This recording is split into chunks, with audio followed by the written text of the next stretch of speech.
So how's that idea applied?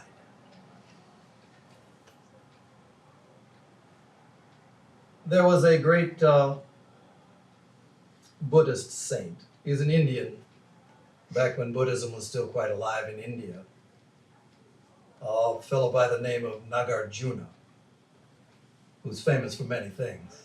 Mainly, he developed this whole idea of the middle way, the middle path. But one of the things he said was about the mind and the nature of the mind and the disciplines that we involve ourselves in to cultivate the mind.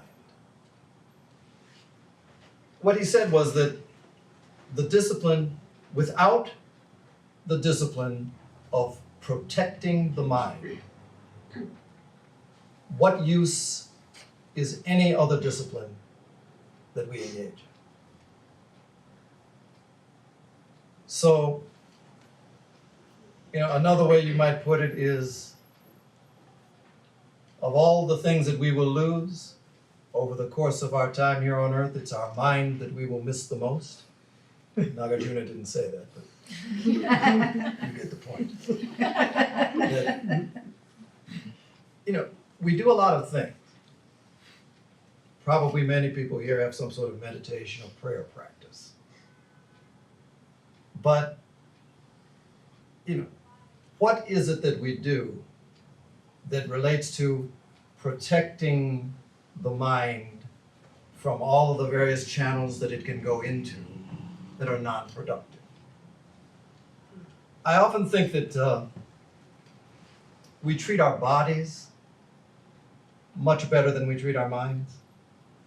I mean, anybody knows that if there's dangerous chemicals, we'll put gloves on our hands and we'll handle them. If there's pollutants in the air, we put on a mask. And we do all of those things to guard the body.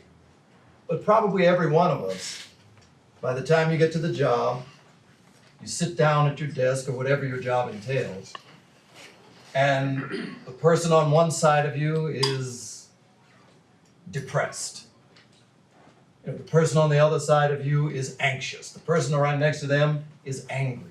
And we sit in this environment all day long.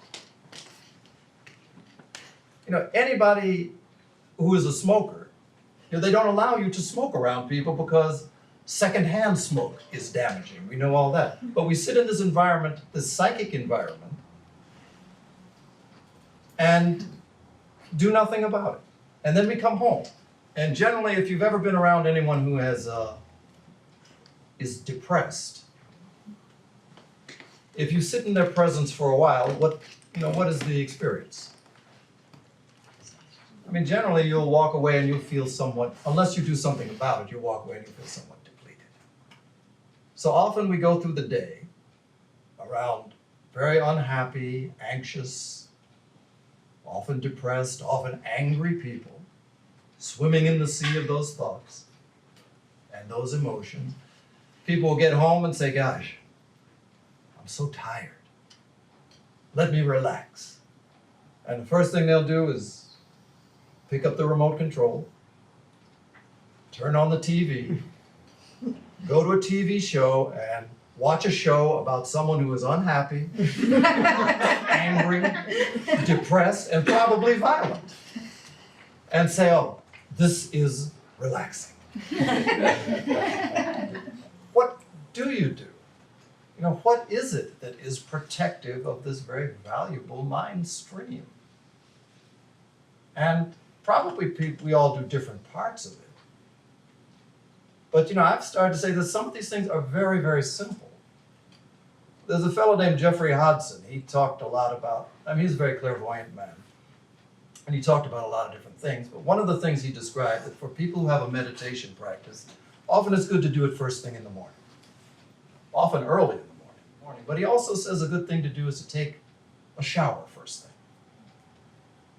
To wash off the magnetism of sleep, is the way he describes it. Because it's a magnetic. Really, often when we go out and you come in, there are a lot of profound spiritual practices that say the first thing you do is just rinse off, wash off. In the East, often you wash your feet. because people will be barefoot often. You wash the feet because they don't want to carry those sorts of things into the house. And you leave the shoes outdoors. That's the common practice there. And people think it's just so you don't get the carpets dirty. That's not it. You know, this is again this kind of Western mind. Oh, okay, you don't want to get the carpets dirty, leave the shoes outside. But it's really about the vibrations that you carry in with you from having walked through so many different places. You leave that outside, and then the first thing people do will just kind of need to rinse off, to slough off that particular magnetism. That's a very basic sort of thing. People who have go a little bit deeper with it start to think in terms of actually having times when you can actually quiet the mind, so that whatever it is that we have picked up during the course of the day, you have an opportunity to quiet the mind and allow something else to come through. Some people think of it as prayer. In the West, we talk about it as prayer or affirmation. The East, they tend to speak in terms of mantra. And actually, the Tibetan word for mantra means, literally, it means that which protects the mind. Those words or sounds that have the power to protect the mind. So any Lama, any of the people who are of an Eastern tradition will teach you that. Often they will not tell you, what it is that you're protecting the mind from. I mean, I guess it's good enough to know that you're protecting it. But what is it that you're actually protecting the mind from? And so I think in many regards, the kind of missing link to that conversation is the real thing that the mind is being protected from is from itself. Because if you ever look at, if you ever are sufficiently observant, you might notice that in those moments, in those times when, you're standing in line or you're waiting for the bus, if you're sufficiently aware to actually see what it is that is flowing through the mind, you start to become aware that there's an awful lot of things that are probably not the most productive. Often it's worries, it's thoughts about things that we need to do. So this mantra process or this prayer process or affirmation process is one of taking those blank moments when we become susceptible to whatever thought or thinking is floating around and actually directing it in ways that are known to be productive. And so as it becomes a habit, this is this Eastern point of view, that the mind starts to then, it is protected because it's something that it's creating an environment, an atmosphere that is conducive to either quiet or conducive to this, again, this hearing of this still small voice. So probably, there are a lot of things that need to be addressed in the world, but probably in terms of the actual need, it's probably just one need. The need to be able to cultivate that state that is capable of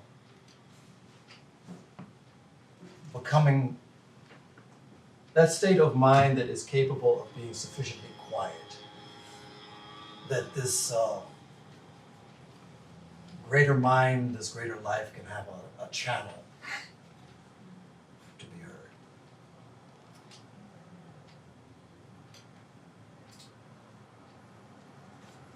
But that you don't get there unless you protect the mind first. So in terms of the present need, probably to me that's pretty much where that part of it goes. I know in about the last year, for me, a few things have changed. I've been, I know David wanted me to talk a little bit about the international headquarters and all of that. Because obviously since last year, a year ago, I was president of the section here in the United States. A year and 1 month later, I was president of the United States and president of the international section for the Theosophical Society. So since that time, my wife Lily and I have been a little bit busy running around the planet to various theosophical centers. But one of the things that has happened is this. A lot of our time has been spent in India at the International Center there. And it's one of those things that really, if I were to say it's interesting, that would be an understatement. It's been fascinating. But I'll tell you one thing, India is not the United States. And anybody who's ever been there, you will not make the mistake ever of thinking that you've gotten off the plane and this seems an awful lot like San Francisco. It's just not going to happen. So it's been a lot of adjustment, and particularly with our international headquarters.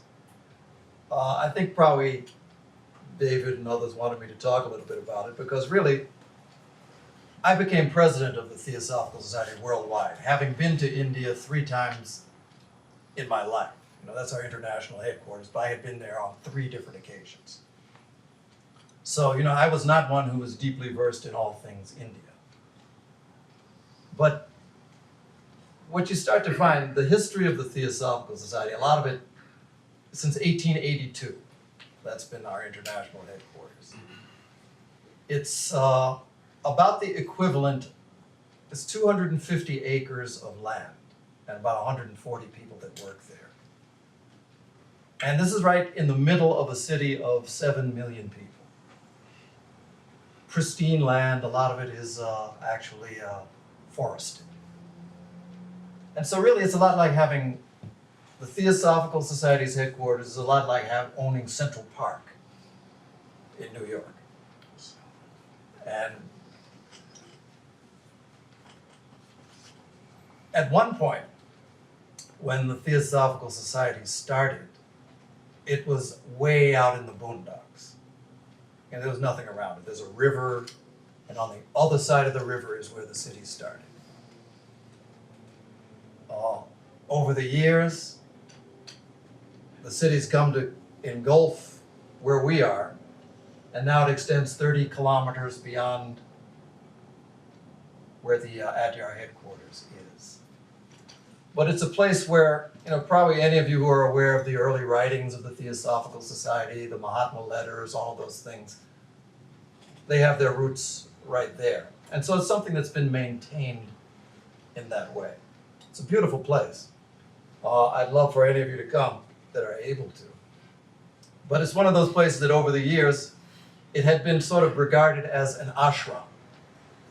So, in the terms of the way that it had been regarded there, the ashram meant different people have different ideas of ashram. Some ashrams you can go to and they have air conditioning. That wasn't the idea there at Adyar. We have 3 climates there. Like here you have winter, summer, spring, fall. In Adyar they have hot, hotter, and hottest. And those are the 3 climates. And that's what you end up having to adjust to. But when I went there last year, it was 105 degrees. When I first got elected, I said, well, let me go over there. But I was learning in a 105-degree climate. And it was something where in this sort of ashram approach, there wasn't an air conditioner in the place. I think it was sort of viewed as that you're weak-willed or almost sinful if you succumb to air conditioning. Yeah. So one of the changes that is going to be going on there is that we're going to be air conditioning the place. Because, really it is the international headquarters for the Theosophical Society. And it is a place that is, by virtue of it being international, it's some place that should be open to the entire world. But obviously not everybody is able to live and to work or even to survive in temperatures that reach into that level. Actually, at the time that we got there, it was, it had been a thriving international center, and climate change is affecting there as well. Actually, years ago, whenever that was, I think 2009, when they had that great tsunami, that tsunami actually came right down the Adyar River. Many, many people died there. Theosophical Society is right on the Adyar River. It's right on the Bay of Bengal. But for whatever reason, it washed over, a lot of other areas, but it never, I don't even quite understand why. It never touched the buildings there. So there's that, this sort of sense that some people said because it's so heavily forested, because we've kept it pristine, that was a protection. One of the things that is striking to me is that, Theosophy is focused on truth. And that's something that, that part's universal, but every single place has its own sort of cultural slant on how to get there, which is something that's very interesting as well. And I think very often being in the United States, we're very efficient about a lot of things, and we often wonder why doesn't the rest of the world get it? Or why don't they do it the right way? Which of course is our way. But it just doesn't work that way. It's particularly evident in some place like India, where you have thousands of years of having conducted life and the spiritual life along certain sorts of very clearly defined channels. So it really just doesn't work quite the same. I think a lot of places you go, there's focuses on different levels of the teachings. So for some people, I noticed when I was in Singapore, it was very much focused on the much of the sort of superphysical aspect. The astral dimension, focusing on the use and effect of thought. Other places, like India, they're very, very much into the deepest sorts of truth, that which is beyond embodiment, the absolute. So there's just a lot of cultural element to this search for what we call truth. Yeah, I kind of like the American approach, but it's not, it's not the only one, and it's not necessarily even the best. I think in a lot of ways, U.S. we're doers, and unless you're doing something, then you're not doing anything. So the idea of being able to cease from doing is difficult for us. There's a Tibetan teacher that I studied with a lot, and he talked about the differences, say, between the way that the Tibetan mind had been developed over time and the American. And so in terms of meditation approach, he was saying in Tibet, here we focus on stilling the mind. Anyone who thinks about meditation thinks about stilling, quieting the mind, because our minds are so hyperactive and hyper busy. He says in Tibet, the activity is more on stimulating the mind, because the mind tends to be more quieted, and so then it needs stimulation. It's about really completing the function of the mind so that it can function in all ways. it's a continuous line of thought that has been in existence among traditional peoples around the world, which is the idea that there is no such thing as empty space. That, you know, even as we sit here now, there's certain things that we can see. You know, we can see each other, and if there were little insects in the room, you could see insects, and you could see that if you had a microscope, you could see that there's all sorts of creatures of all different levels of consciousness that fill the space that we're in. So in most of the traditions of the world, you hear about angelic beings, the angels.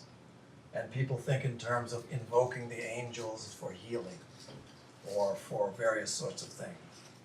So this is one level of unseen intelligence that can be interacted with.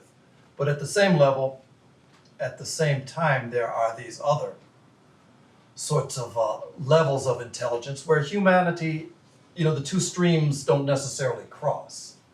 But sometimes we can open ourselves up to those sorts of things. And that's when you have various sorts of healing methods that sometimes need to be applied to that. You were talking about the shamanic tradition, where there are various ways. Again, you know, there are a lot of ways that you can approach that. Obviously, the best way, you know, prevention, an ounce of prevention is worth a pound of cure, is the way that it's said.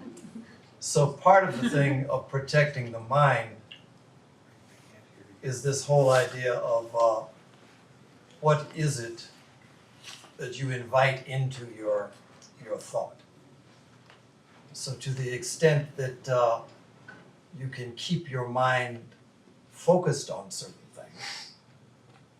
In the Bible, they have this expression, I will keep him in perfect peace whose mind is stayed on me. This is speaking about the Christ presence in that case. So, in the same way that that's a protection, that's also sort of a healing as well. So one of the things that people tend to do is to invoke those sorts of beings, those sorts of powers, in a variety of ways.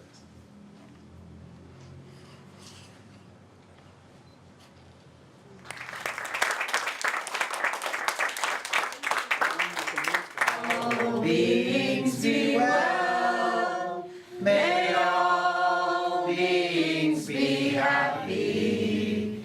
Peace, peace, peace.